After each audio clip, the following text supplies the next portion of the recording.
અત્યારે આપણે ગોસ્વામી તુલસીદાસજીને ગોસ્વામી તુલસીદાસ તરીકે ઓળખીએ છીએ, પણ પહેલાનું નામ હતું, બીજું એક ઉપનામ છે. હરેક વ્યક્તિનું એક ઉપનામ હોય ને, એમ તુલસીદાસજીનું ઉપનામ છે માનસ કા હંસ.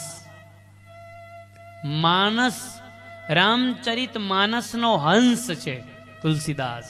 કોણ છે? રામચરિત માનસનો હંસ છે. જે રામચરિત માનસ મહાસાગરમાં આમ ગોતું મારી. હંસ શું કરે?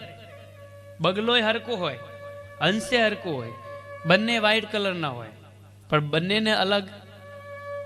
બધા ધોળા કપડા વાળા હંસ નથી હોતા, બધા સફેદ કપડા વાળા બગલા નથી હોતા વાલા. અંદર હંસ બેઠો છે.